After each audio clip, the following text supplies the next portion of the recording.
Hello everyone, कैसे हैं आप लोग। नमस्कार, मेरा नाम है प्रमिता और मैं लेकर आ गई हूँ आप सभी के लिए एक नया वीडियो लेक्चर।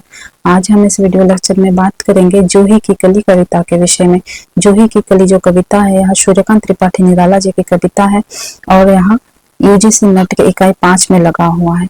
ठीक है, तो यहाँ जो कविता है बहुत ही महत्वपूर्ण कविता है और श्रृंगारिक रूप में लिखा गया है। इन्हें हम तथ्यों के साथ, विश्लेषण के साथ पढ़ेंगे।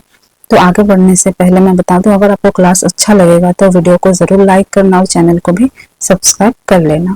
ठीक है, ताकि आपको जो भी नया वीडियो हो वो आगे आपको मिलता रहे। तो सबसे पहले बात करते हैं सूर्यकांत त्रिपाठी निराला जी के विषय में। सूर्यकांत त्रिपाठी निराला जी का 1920 के आसपास लेखन कार्य प्रारंभ हुआ था। कब हुआ था? 1920 ईस्वी के आसपास इनका लेखन कार्य प्रारंभ हुआ था। उनकी पहली रचना जन्मभूमि पर लिखा गया एक गीत है। अगर निराला जी की पहली रचना पूछी जाए तो जन्मभूमि पर लिखी गई एक गीत है। ठीक है, लंबे समय तक निराला जी की प्रथम रचना के रूप में प्रसिद्ध जूही की कली, जिसका रचना काल निराला ने स्वयं 1916 में बताया था। तो एक लंबे समय तक जूही की कली को ही निराला जी का प्रथम रचना माना जाता रहा है। लेकिन बाद में जब इस पर रिसर्च हुआ, शोध हुआ, फिर पता लगा कि इनकी जो पहली रचना है वो जन्मभूमि पर लिखा गया एक गीत है और निराला जी ने स्वयं ही इसका जो रचना काल है 1916 बताया। लेकिन आगे चलकर इस पर जब शोध हुआ, तो शोध में पाया गया कि इसकी जो रचना है 1921 में की गई थी और 1922 में पहली बार यह प्रकाश में आई या प्रकाशित हुई। कब प्रकाशित हुई? 1922 में। तो रचना काल अगर पूछा जाए तो 1921 बताना है, ना कि 1916। जब शोध नहीं हुआ था तब 1916 माना जाता रहा है, लेकिन वर्तमान समय में 1921 को ही मान्यता प्राप्त है। अर्थात कि निराला जी की जो कविता है जूही की कली, इसका प्रकाशन 1921 इस प्रकार आप जानेंगे और इसका प्रथम प्रकाशन 1922 में हुआ। यहाँ तक क्लियर हो गया। इस कविता का संग्रह परिमल काव्य संग्रह में 1930 में हुआ। कब हुआ? 1930 में परिमल काव्य संग्रह में संग्रहित हुआ। लेकिन परिमल में संग्रहित होने से पहले इस रचना का जो प्रकाशन है कलकत्ता से निकलने वाली मासिक पत्रिका आदर्श में 1922 में हुआ था। ठीक है, परिमल में प्रकाशित होने से पहले जूही की कली कविता का प्रकाशन कलकत्ता से निकलने वाली मासिक पत्रिका का नाम क्या है? आदर्श में 1922 में हुआ था। प्रारंभ में निराला की कविता संग्रह अनामिका प्रथम में निराला के कविता संग्रह अनामिका प्रथम में संकलन, कालांतर में परिमल में संकलन किया गया। अर्थात पहले शुरुआत में जब यह कविता रची गई तो इसे अनामिका में संकलित किया गया, अनामिका कविता संग्रह में संग्रहित किया गया। लेकिन बाद में कालांतरण में धीरे धीरे परिमल नामक कविता संग्रह में संग्रहित किया गया। तो अगर प्रश्न में पूछा जाए पेपर में कि प्रथम बार इसका संकलन किस कविता संग्रह में किया गया था, तो आप बताएंगे कि अनामिका कविता संग्रह में इसका संकलन किया गया था। लेकिन अगर पूछा जाए कि जूही की कली कविता संग्रह किस काव्य संग्रह में है, तो जूही की कली कविता परिमल काव्य संग्रह में संकलित है। ठीक, अगर पूछा जाए प्रथम बार किस कविता संग्रह में संग्रहित किया गया, तो अनामिका बताएंगे। अगर पूछा जाए कि किस कविता संग्रह में संग्रहित है, अर्थात वर्तमान समय में संग्रहित है, तो परिमल। प्रथम बार की बात होगी तो अनामिका और संकलित है पूछा जाए तो परिमल। इस कविता में कवि ने जूही की कली के खिलने के प्रसंग को मानवीय अलंकार के माध्यम से अत्यंत सुंदर शैली में अभिव्यक्त किया है। जो जूही की कली है प्राकृतिक रूप में वह खिल रही है। ठीक, हम किसी भी फूल को देखते हैं या किसी भी दृश्य को देखते हैं, प्राकृतिक दृश्य को, तो हमारा सोच विचार उस दृश्य के विषय में बिल्कुल साधारण होता है, अति साधारण होता है। लेकिन जब कोई कवि, कोई लेखक किसी प्राकृतिक दृश्य को देखता है तो उनका जो सोच है वो एक अलग ही उच्च स्तर का होता है, बिल्कुल अलग होता है। जिस स्तर पे हम सोच नहीं सकते इस स्तर का उनका सोच होता है। जैसे कि जूही की कली जो है, हम में से ज्यादातर लोगों ने इसे खिलते हुए जरूर देखा है। किसी भी प्रकार के पुष्प को आप ले लीजिए मन में, उसे हमने खिलते हुए जरूर देखा, कली अवस्था में और खिलते हुए अवस्था में देखा। लेकिन हमारे मन में कभी उसे मानवीकृत अलंकार करने का विचार नहीं आया होगा। लेकिन कवि ने जब जूही की कली को खिलते हुए देखा तो उनके मन में आया कि यह जूही की कली जो है मानवीय क्रिया अलंकार के माध्यम से अत्यंत सुंदर शैली में उन्होंने व्यक्त किया। जूही की कली को उन्होंने नव युवती के रूप में व्यक्त किया है। आगे हम पढ़ेंगे इस विषय में। तो इस कविता में कवि ने जूही की कली के खिलने के प्रसंग को मानवीकृत अलंकार के माध्यम से अत्यंत सुंदर शैली में अभिव्यक्त किया है। अभी इतना ही याद रखिए। आगे कवि ने जूही की कली को नायिका तथा पवन अर्थात मलयनील को नायक के रूप में प्रस्तुत कर श्रृंगार रस की सुंदर योजना की है। तो यहाँ पे जो कली है, कली को लेखक ने नायक नायिका कहा है और नायक किसे कहा है? पवन को। पवन यानी वायु, हवा, इसे नायक कहा है। और नायक का एक नाम भी बताया इन्होंने। नायक का नाम है मलयानील।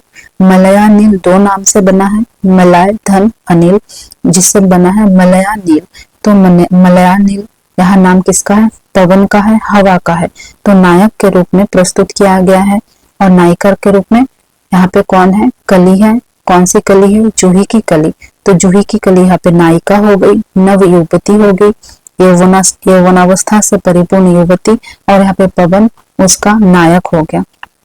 आगे लेखक बताते हैं, जूही की कली को कवि ने एक विरहिणी नायिका के रूप में व्यक्त किया है। विरहिणी नायिका कैसे? वसंत का महीना है और नायक नायिका के संग नहीं है, तो उसे विरहिणी नायिका के रूप में व्यक्त किया गया है। क्योंकि जो बसंत का महीना है, हमारे संस्कृति में, हमारे धर्म की मान्यताओं में हमने सुना है कि जो बसंत का ऋतु होता है, प्रेम का ऋतु होता है, मिलन का ऋतु होता है। तो इस मिलन के और प्रेम के ऋतु में जब नायिका के संग नायक ना हो, तो साधारण सी बात है कि नायिका विरह में है, दुखी है, नायक के सपनों में लीन है। तो जूही की कली को एक विरहिणी नायिका के रूप में व्यक्त किया गया है जूही की कली कविता में। आगे निराला जी बताते हैं कि उसका प्रियतम पवन अर्थात मलयानील उसे विरह व्याकुल छोड़कर दूर देश की ओर चला गया। तो जो यहाँ पे नायक है पवन, जो कि नायक है इस कविता में, जिसका नाम मलयानील है, वह अपनी नायिका को छोड़कर कहाँ चला गया? दूर देश की ओर चला गया। अब जो हवा की वृत्ति होती है, हवा वायु जिस भी नाम से आप इसे जानते हैं, उसकी जो वृत्ति होती, प्रवृत्ति होती है, उसकी जो प्रकृति होती है, वो क्या होता है? हमेशा बहते रहना, आगे बढ़ते रहना। हवा कभी एक जगह रुका रहता है? नहीं रहता। हवा हमेशा गतिमान होता है। तो इसी में यहाँ बताया गया है कि लेखक ने इस प्रकृति को, हवा की जो यह प्रकृति है गतिमान होने की, देखिए हमने कभी भी हवा को इस रूप में नहीं देखा कि वह एक नायक हो सकता है और उसकी एक नायिका हो सकती है, जिसे छोड़कर वह चला जाए तो नायिका दुखी भी हो सकती है। लेकिन लेखक ने यहाँ पे सब कुछ कल्पना किया। लेखक ने कल्पना किया कि नायक छोड़कर नायिका को आगे चला गया, आगे बढ़ गया और दूर देश की ओर चला गया। और जो यहाँ पे नायिका है अर्थात जूही की कली है, उसकी विरह में, वसंत के मौसम में क्या हो रही है? विरह व्याकुल हो रही है। जूही की कली निर्जन वन में अपनी लता पर पत्तों के बीच सोई हुई अपने प्रिय से मिलने के स्वप्न देख रही है। देखिए कितना सुंदर मानवीयकृत अलंकार किया गया है। एक जूही की कली है, जो जूही का लता होता है निर्जन वन में। कहाँ पे? जहाँ पे कोई जन ना हो, निर्जन वन, घनघोर वन, ऐसे वन में एक लता है जूही की कली, उसमें पत्तों के बीच में क्या हो रही है? स्वप्न देख रही है, सो रही है। तो जो कली है जूही की, वह कहाँ खिलेगी? अपने लता पे ही खिलेगी। जो उसकी लता है, लता तो खाली नहीं होगा, उसमें पत्ते होंगे। तो लता में पत्ते हैं और पत्ते के बीच में कली खिली है। इस साधारण से दृश्य को कवि ने इतना महत्वपूर्ण बना दिया। मानवीकृत अलंकार इतना सुंदर यहाँ पे किया है उन्होंने, बिल्कुल सजा के बहुत सुंदर रूप से हमारे सामने यहाँ पे रखा है। आप कल्पना कीजिए कि एक वन है, जंगल है, जहाँ पे कोई जन नहीं है, निर्जन है, और उस वन में एक लता है जो कि जूही के पेड़ का लता है, पेड़ नहीं लता ही है जूही का, और उसमें पत्ते लगे हैं हरे भरे सुंदर सुंदर, और उसी के बीच में एक सुंदर सी कली आई हुई है जो बिल्कुल खिलने की अवस्था में है। ठीक, जो कली बिल्कुल खिलने की अवस्था में है, ऐसी कली लगी हुई है और रात्रि के समय वो स्वप्न में लीन है। लेखक ने यहाँ कल्पना किया है। आगे बताते हैं लेखक, इस कविता में कवि ने जूही की कली और पवन का मानवीकरण किया है।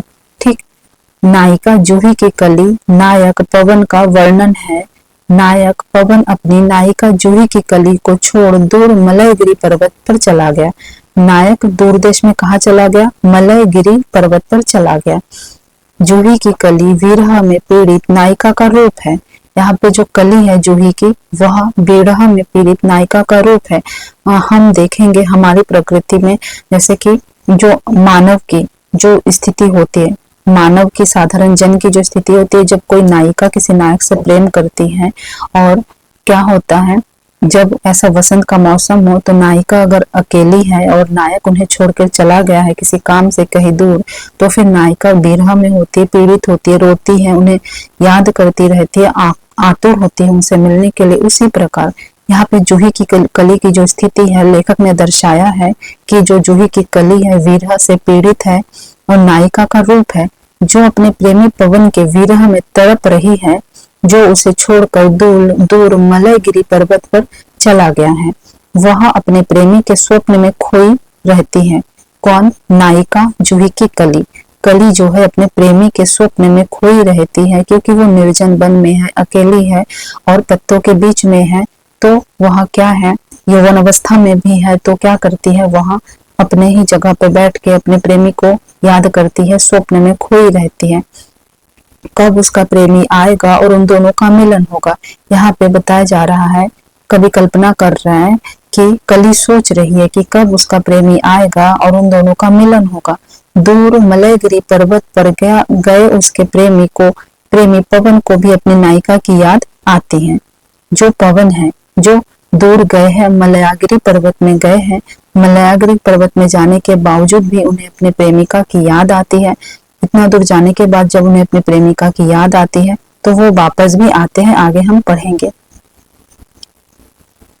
वह अपनी प्रेयसी से मिलने के लिए तड़प उठता है। कौन? नायक अपनी प्रेयसी से मिलने के लिए तड़प उठता है, और वह अपनी प्रेयसी जूही की कली से मिलने के लिए चल पड़ता है। देखिए, जब वो मलयागिरी पर्वत पहुंचे तब उन्हें अपनी प्रेमिका की अचानक से याद आई, और फिर वह तड़प उठे, बहुत ज्यादा याद आ गई उन्हें। फिर वह क्या हुआ, अपने प्रेयसी से मिलने के लिए वापस वहां से मुड़ गए और वापस जूही की कली की तरफ आने लगे।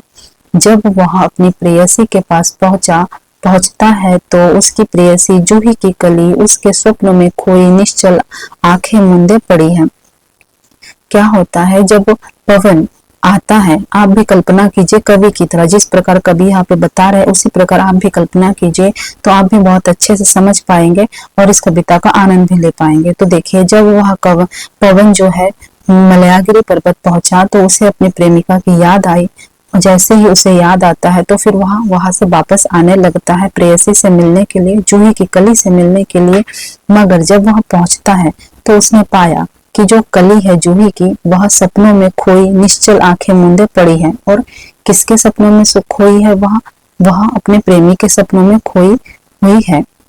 उसे अपने प्रेमी के आने की कोई सुध बुध नहीं है। वह इस तरह अपने सपनों में खोई है, लीन है अपने प्रेमी के साथ सपनों में, कि उसे कोई सुध बुध नहीं है। उसे पता ही नहीं चला कि सच में उसका प्रेमी आ गया है और वह अपने प्रेमी के स्वागत में नहीं उठी। वह इतनी गहरे सपनों में है कि वह अपने प्रेमी के स्वागत में नहीं उठी। उसे देखकर उसके प्रेमी को लगता है कि जूही की कली को उसके आने का कोई हर्ष नहीं है। अब देखिए कितनी महत्वपूर्ण बातें हैं कि एक तरफ तो उसकी प्रेमी तड़प रही है और प्रेमिका तड़प रही है, तड़प के वो सपनों में ही अपने प्रेमी से मिलने का प्रयत्न कर रही है, उन्हें बुला रही है, सपनों में लीन है और सपनों में वह अपने प्रेमी के साथ है जूही की कली। लेकिन दूसरी तरफ जो प्रेमी उनका आ गया है, वास्तविक रूप में उनके सामने है, उसे सुध-बुध ही नहीं है कि वह सामने है। इस बात से प्रेमी गुस्सा हो जाता है, पवन गुस्सा हो जाता है कि मेरी जो प्रेमिका है उसे तो मेरे आने का कोई हर्ष नहीं है। और यहाँ आप साधारण जीवन से जोड़ के भी देखेंगे तो यहाँ घटना सत्य है। अगर ऐसा होता है साधारण जीवन में भी, तो जो प्रेमी है उसे गुस्सा आना एक सच बात है या फिर एक वास्तविक बात है, एक वाजिब बात है कि हाँ उसे गुस्सा आ सकता है, क्योंकि उसके प्रेमिका को उसके आने का कोई हर्ष ही नहीं हुआ। और फिर पवन क्या होता है, क्रोधित हो जाता है। क्यों क्रोधित हो जाता है?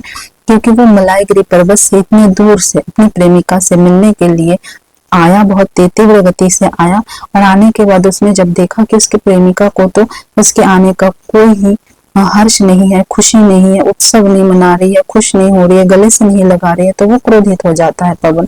यहाँ पे पवन के क्रोधित होने को आप इस प्रकार देखिए कवि की दृष्टि से कि जैसे हवा धीमी गति से चल रही है, वायु धीमी गति से चल रही है, तो वह खुश है, ठीक है। अगर वायु तीव्र गति से चल रही है, पवन तीव्र गति से चल रही है, तो वह क्रोधित है, गुस्से में है। फिर क्या हुआ, पवन क्रोधित होकर अपने झोंकों को तेज गति से चलाने लगता है। देखिए इस प्रकार से लेखक सोच रहे हैं निराला जी कि अगर वह तेज गति से चल रहा है इसका मतलब वह क्रोधित है, तो झोंकों को तेज गति से चलाने लगता है, जिससे जूही की कली के कोमल तन पर आघात लगता है। देखिए कितना सुंदर वर्णन किया है लेखक ने यहाँ पे कि जूही के जो कली है उसके कोमल तन पर आघात लगता है, अर्थात जब वायु तीव्र गति से चल रही हो तो एक झोंक सा लगता है कली को, और क्या है वह हड़बड़ाकर उठ जाती है। जैसे उसको हवा का तेज झोंका लगता है, झरोखा लगता है, तो वह तेज गति से लगने वाले हवा से हड़बड़ाकर उठ जाती है। आगे तब वह अपने सामने अपने प्रेमी पवन को देखकर हर्ष से उल्लासित हो उठती है, ठीक है। जब वह उठ जाती है, उठते ही आंखों के सामने अपने प्रेमी को देखती है और पवन को देखती है, देख के वह हर्ष से उल्लासित हो जाती है, खुशी से झूम उठती है, और फिर दोनों प्रेमी प्रेमिकाओं के गीले शिकवे दूर हो जाते हैं। फिर क्या हो जाता है, दोनों प्रेमी प्रेमिका अपने गुस्से को भूल जाते हैं और प्रेमिका अपना दुख भूल जाती है, प्रेमी अपना गुस्सा भूल जाते हैं, दोनों प्रेमी प्रेमिकाओं के गिले शिकवे दूर हो जाते हैं। इस प्रकार दोनों का मिलन हो जाता है और दोनों प्रेमी प्रेमिका प्रेम के रंग में डूब जाते हैं, ठीक। तो यहाँ था कविता का भावार्थ। अब हम कविता पढ़ेंगे। कविता पढ़ते समय आपको बहुत ही आसानी से समझ में आ जाएगा क्योंकि हमने सारा भावार्थ समझ लिया है। कविता के विषय में मैं और एक बात बता दूं आपको, जो यह निराला जी की कविता है जूही की कली, इसे प्रकाशन के लिए सरस्वती पत्रिका में भेजा गया था, मगर उस समय जो सरस्वती पत्रिका के संपादक रहे थे महावीर प्रसाद जी, उन्होंने मना कर दिया था जूही की कली को छापने से, क्योंकि यह श्रृंगारिक रूप में है, इसलिए उन्होंने नहीं छापा था। बाद में यह बहुत विख्यात और प्रसिद्ध कविता बन गया। तो देखते हैं जूही की कली को। विजन बन बल्लरी पर सोती थी सुहाग भरे स्नेह स्वप्न मगन, अमल कोमल तनु तरुणी जूही की कली, दृग बंद किए शिथिल पंत्राण में वासंती निशा थी, वीरह विदुर प्रिया संग छोड़ किसी दूर देश में था पवन, जिसे कहते हैं मलया नील। तो देखिए विजन वल्लरी, विजन का अर्थात जहाँ पे कोई जन ना हो, कोई मनुष्य ना हो, उस स्थान को विजन कहते हैं, निर्जन कहते हैं। तो यहाँ पे विजन शब्द लिया गया है। विजन जहाँ पे कोई जन ना हो, ऐसी जगह में, ऐसी वन में, वल्लरी अर्थात लता, ऐसी वन में जहाँ कोई जन ना हो, एक लता पर सोती हुई सुहाग भरी, सुहाग यानी प्रेम से भरी हुई, सौभाग्य से भरी हुई, खुशियों से भरी हुई, तो सोती हुई सुहाग भरी स्नेह स्वप्न मगन, स्नेह स्वप्न अर्थात प्रेम के स्वप्न में मगन, अमल कोमल तनु तरुणी जूही की कली, अमल कोमल जिसमें कोई मल ना हो, जो बिल्कुल अमल हो, ठीक है, जो बिल्कुल, जूही की कली सफेद कलर की होती है, सफेद रंग की होती है, तो अमल कोमल जिसमें कोई मल ना हो, मलिन ना हो, जो बिल्कुल भी स्वच्छ हो, पवित्र हो, ठीक है। तो यहाँ पे यह शब्द लिया गया अमल कोमल अर्थात जो बिल्कुल पवित्र है, शुद्ध है, सफेद रंग की है।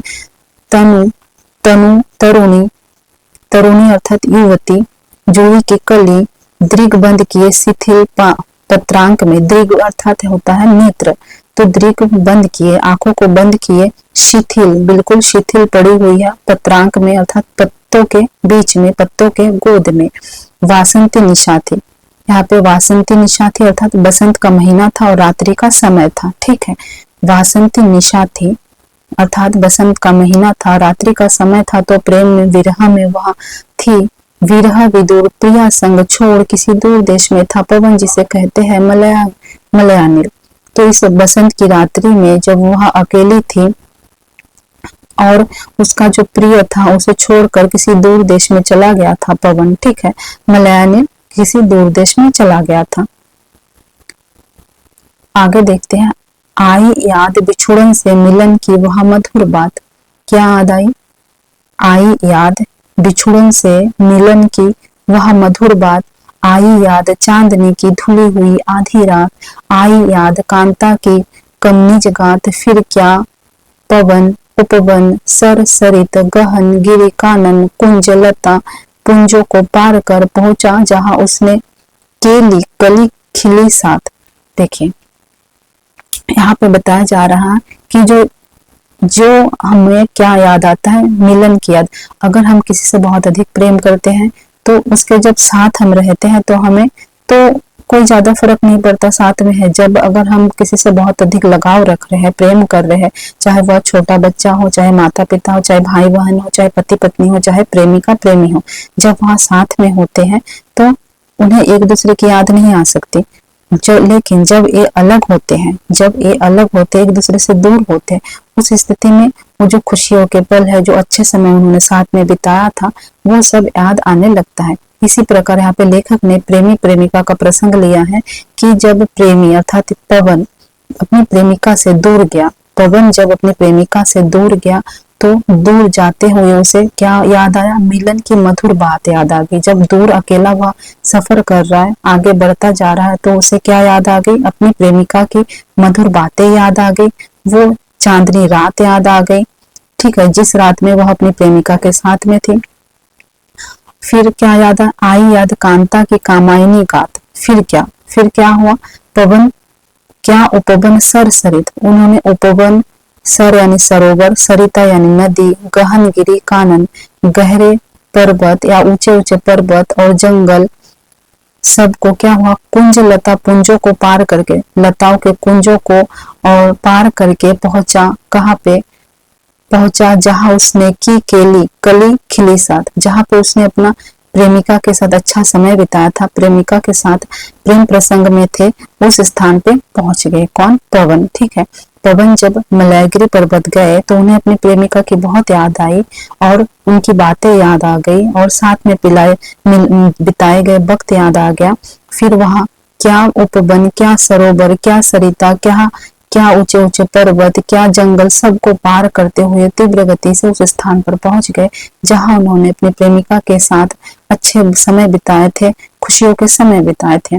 उसने की केली कली खिली साथ।